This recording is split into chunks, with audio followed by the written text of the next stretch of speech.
నమస్తే, నేను మీ హరిత. కరీంనగర్ మున్సిపల్ కార్పొరేషన్ ఎన్నికలు జనరల్ ఎలక్షన్స్, అసెంబ్లీ ఎలక్షన్స్ని తలపిస్తున్నాయి. ప్రస్తుతం నాతో పాటు ఉన్నారు కరీంనగర్ మాజీ మేయర్, బీజేపీ నేత, 42వ డివిజన్ కార్పొరేటర్గా పోటీ చేస్తున్న సునీల్ రావు గారు. సార్ నమస్తే. బీజేపీ ప్రచారంలో దూసుకుపోతుంది. ఎలాంటి హామీలతో మీరు ప్రజల ముందుకెళ్తున్నారు?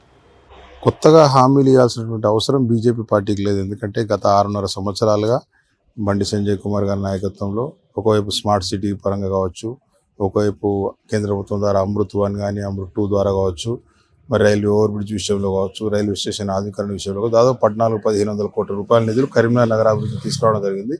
ఆ పనుల్లో దాదాపుగా 90% పనులు కూడా పూర్తయినాయి. అభివృద్ధి అనేది కళ్ళ ముందు కనబడుతూ ఉంది. అభివృద్ధి చేస్తే ఒక బీజేపీతో సాధ్యమని ప్రజల్లో పూర్తి విశ్వాసంగా ఏర్పడతా ఉంది. ఎందుకంటే ఈరోజు బండి సంజయ్ కుమార్ గారు కేంద్ర మంత్రిగా ఉన్నప్పటికీ కూడా చాలా సమయం కరీంనగర్లో వెచ్చిస్తూ, కరీంనగర్ ప్రజలతో మమేకమవుతూ, కరీంనగర్లో ఉన్న ప్రతి సమస్య కూడా పరిష్కారం చూపే ప్రయత్నంలో వారు ఉన్నారు. కాబట్టి ఈరోజు కేంద్రంలో అధికారంలో ఉన్నటువంటి పార్టీ బీజేపీ, రాష్ట్రంలో కాంగ్రెస్ పార్టీ అధికారం ఉన్నప్పటికీ గత 2 సంవత్సరాలుగా కూడా ₹1 కూడా కరీంనగర్ కార్పొరేషన్కి ఇచ్చే పరిస్థితి లేదు.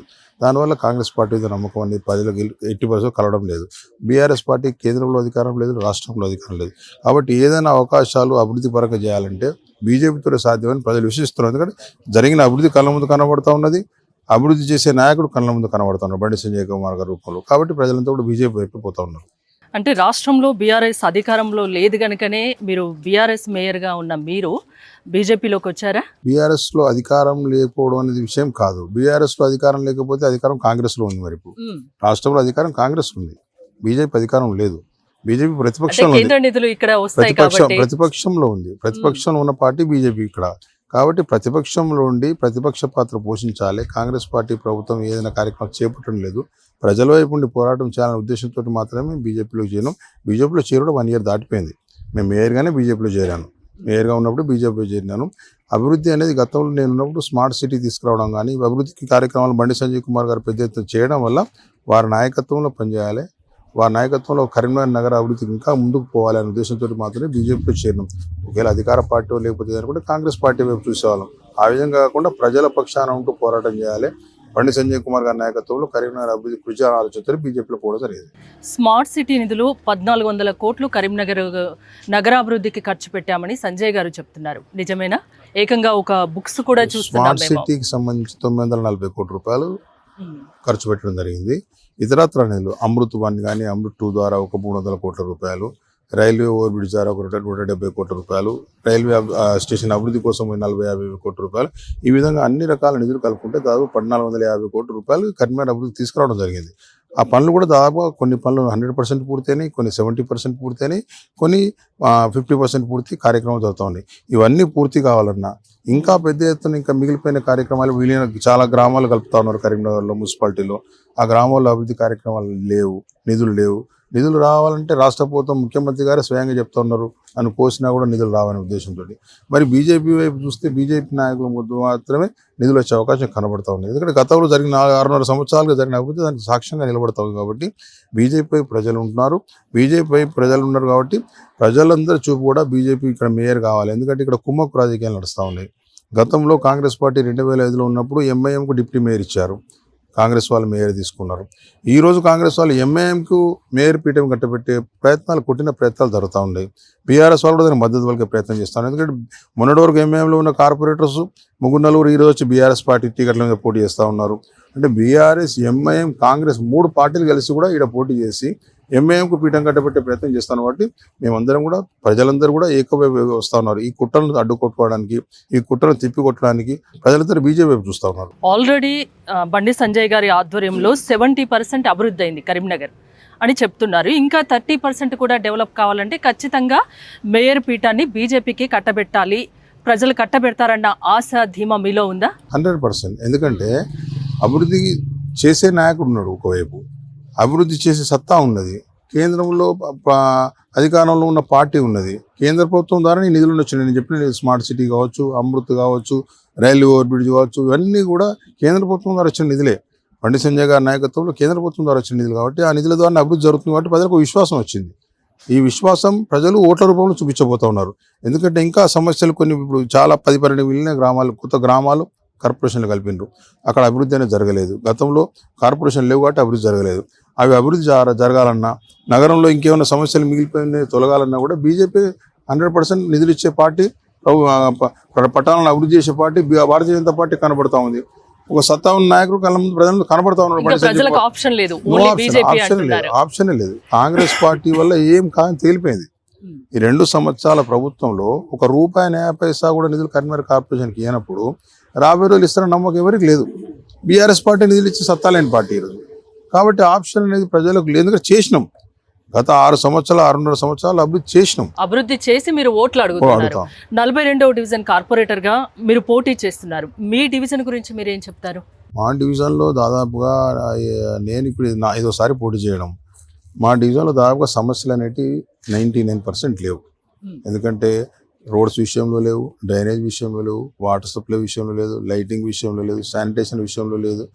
ప్రజలందరూ కూడా ఇక్కడ చాలా సంతోషంగా ఉంటారు. వాళ్ళందరూ కోరిక మేరకు మళ్ళీ ఒకసారి నేను కార్పొరేటర్గా తప్పకుండా డివిజన్ ప్రజల మద్దతు ఉంది కాబట్టి తప్పకుండా కూడా మంచి విజయం లభిస్తుందని, తప్పకుండా కూడా ఈరోజు మేయర్ బీసీ జనరల్ రిజర్వ్ అయినా కూడా ఒక మంచి అభ్యర్థిని సంజయ్ కుమార్ గారు అంత బీసీగా అభ్యర్థిని జనరల్ మేయర్గా నిర్ణయిస్తే వారికి సలహాలు సూచనలు ఇచ్చుకుంటూ కరీంనగర్ నగర అభివృద్ధి విషయంలో నా చేతనైనంత వారి చేదోడు వాదనగా ఉండాలని ఆలోచనతో పోటీ చేయడం జరుగుతూ ఉంది. ఓకే, గత ఎలక్షన్స్లో 14 డివిజన్లలో బీజేపీ గెలుపొందింది కదా, ఈసారి ఎంత ఎక్స్పెక్టేషన్ ఉందండి?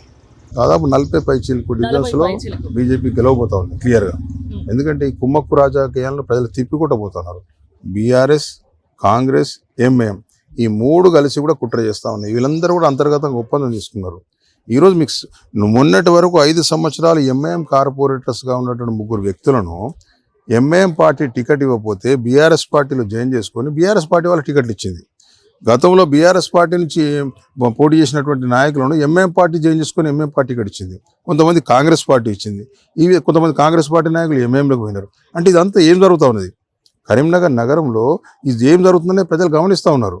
ఎంఐఎంకు ఎట్టి పరిస్థితుల్లో అవకాశం ఇద్దని మెజార్టీ ప్రజలు నిర్ణయించుకున్నారు. కాబట్టి తప్పకుండా కూడా బీజేపీ అభివృద్ధి చేసింది. ఇంకోటి మళ్ళీ మాకు అభివృద్ధి చేసే నాయకుడు, సత్తా ఉన్న నాయకుడు ఉన్నాడు. కాబట్టి ప్రజలు 2 రకాలుగా అభివృద్ధి చేసినాము, ఇంకా అభివృద్ధి చేసే నాయకుడు ఉన్నాడు, ఈ కుమ్మక్కు రాజకీయాలు, ఈ 3 రకాల కుట్రలు తిప్పికొట్టబోతా ఉన్నారు. ప్రధాన పోటీ మీకు ఎవరు? కాంగ్రెసా, బీఆర్ఎస్ఆ? మీరు చెప్తున్న ఎంఐఎం గురించి. ఎంఐఎం రూపంలో ఉన్న 3 కూటమి ప్రధాన ప్రత్యర్థి. ఎంఐఎం రూపంలో ఏదైతే ఎంఐఎం వెనుక పెట్టుకొని బీఆర్ఎస్, కాంగ్రెస్ ఏదైతే వస్తూ ఉన్నాయో ఆ 3 పార్టీలే మా ప్రధాన ప్రత్యర్థి. ఏ ఒక్క సింగిల్ ప్రత్యర్థి మమ్మల్ని ఎదుర్కొనే సత్తా లేదు. ఈ 3 కలిసి కుట్ర చేయబోతున్నారు. ఆ కుట్రలు తిప్పికొట్టడానికే ప్రజలందరూ ఏకమవుతా ఉన్నారు. అన్ని పార్టీలు కరీంనగర్ కార్పొరేషన్ ఎన్నికల్ని చాలా ప్రతిష్టాత్మకంగా తీసుకున్నాయి. అందరి చూపు, తెలంగాణ రాష్ట్రం ప్రజలందరి చూపు మెయిన్గా కరీంనగర్ కార్పొరేషన్ పై పడింది. ఎందుకంటారు? ఇప్పుడు తెలంగాణలో హైదరాబాద్ తర్వాత అత్యంత వేగంగా అభివృద్ధి చెందిన నగరం కరీంనగరం. ఎందుకంటే మీరు చూడండి, కరీంనగర్లో మీరు ఏ రోడ్లు చూసినా, ఎక్కడ చూసినా అభివృద్ధి అనేది కళ్ళకి కనబడుతూ ఉంది. ఉత్తర తెలంగాణలో ఒక ప్రముఖమైన నగరం కరీంనగర్. కాబట్టి సహజంగానే వరంగల్ కూడా స్మార్ట్ సిటీ వచ్చింది, మాకంటే సంవత్సరం ముందు వచ్చింది. అయినా వరంగల్లో జరిగిన అభివృద్ధి చూడండి, కరీంనగర్లో జరిగిన అభివృద్ధి చూడండి. నక్కకు నాగలకు అనుకున్న తేడా ఉంటుంది. ఇప్పటికి మేము వచ్చిన డబ్బులంతా వాడుకొని కరీంనగర్ నగర ప్రజలకు అన్ని సౌకర్యాలు కల్పించే ప్రయత్నం చేసినాం. కానీ వరంగల్లో జరగలేదు అది. కాబట్టి ఇక్కడ సహజంగానే కరీంనగర్ వైపు అందరూ చూపు ఉంటుంది. మళ్ళీ ఇక్కడ మెయిన్ బండి సంజయ్ రూపంలో ఒక నాయకుడు ఉన్నాడు. కాబట్టి అందరి ఫోకస్ అనేది ఇక్కడ ఉంటుంది. బండి సంజయ్ గారు కూడా పూర్తి స్థాయిలో గత 15 రోజులుగా ఈ ఎన్నికలు, ఇది ఒక కరీంనగర్ మున్సిపల్ కార్పొరేషన్ కాదు, జమ్మికుంట కానీ, హుజరాబాద్ కానీ, సిరిసిల్ల కానీ, వేములవాడ కానీ, హుస్నాబాద్ కానీ, చొప్పన్ కానీ 6 మున్సిపాలిటీస్తో పాటు ఈ కార్పొరేషన్ మీద వారు పూర్తి స్థాయిలో దృష్టి పెట్టి పనిచేస్తూ ఉన్నారు. బీజేపీ పార్టీని గొప్ప విజయం అందించబోతా ఉన్నారు. బీజేపీ ఈసారి మేయర్ పీఠాన్ని గెలిస్తే అసెంబ్లీ ఎన్నికల్లో కూడా ఈజీగా గెలవచ్చన్న ధీమా అయితే వ్యక్తం అవుతుంది కదా మీలో? ఎందుకంటే 100% ఇప్పుడు బీజేపీ పార్టీ ఆల్టర్నేట్ పార్టీ. ఇప్పుడు బీఆర్ఎస్ని చూశారు 10 సంవత్సరాలు, కాంగ్రెస్ చూస్తూ ఉన్నారు 5 సంవత్సరాలు. ఈ 2 పార్టీల వైఖరి చూస్తే ఎక్కడ కూడా అభివృద్ధి కంటే ఎక్కువ ఇతర కార్యక్రమాల వైపునే వారి ధ్యాస ఉంది. భారతీయ జనతా పార్టీని గెలిపిస్తే డబుల్ ఇంజిన్ సర్కారు వస్తే ఇప్పుడు ఆంధ్రాలో జనరల్గా ఎట్లయితే అభివృద్ధి కార్యక్రమాల మీద ఫోకస్ చేసి అభివృద్ధి చేస్తూ ఉన్నారో అదేవిధంగా తెలంగాణలో కూడా అభివృద్ధి జరుగుతున్న ఆలోచన ప్రజల్లో వస్తూ ఉన్నది. మేధావర్గంలో వస్తూ ఉన్నది, ఉద్యోగస్తులు వస్తూ ఉన్నది, విద్యార్థులు వస్తూ ఉన్నది, అన్ని రకాల ప్రజలు కూడా ఆలోచన వస్తూ ఉంది. కాబట్టి తప్పకుండా ఆల్టర్నేట్ రేపు పొద్దున తెలంగాణలో ప్రభుత్వం ఏర్పాటు చేయబోదు బీజేపీ. తెలంగాణలో మిగతా ప్రాంతాలతో మిగతా కార్పొరేషన్లతో పోల్చుకుంటే కరీంనగర్ చాలా ఫాస్ట్గా డెవలప్ అయింది. ఇంకా డెవలప్మెంట్ కావాలంటే ఖచ్చితంగా మేయర్ పీఠాన్ని బీజేపీకి కట్టబెట్టండి అంటున్నారు. అంతేనా? 100%. ఎందుకంటే జరుగుతున్న అభివృద్ధిని ప్రజలు ఇంకా కొనసాగించాలి. మనము అభివృద్ధిని అడ్డుకోవద్దు. ఈ అభివృద్ధి ఆగకుండా ఉండాలంటే భారతీయ జనతా పార్టీ వల్లనే సాధ్యమవుతుంది. కాబట్టి 100% ఈరోజు బీజేపీని గెలిపించాలనే ప్రజలు నిర్ణయం తీసుకున్నారు. బీజేపీ గెలవబోతా ఉంది. థ్యాంక్ యూ అండి. All the best. Thank you. Thank you.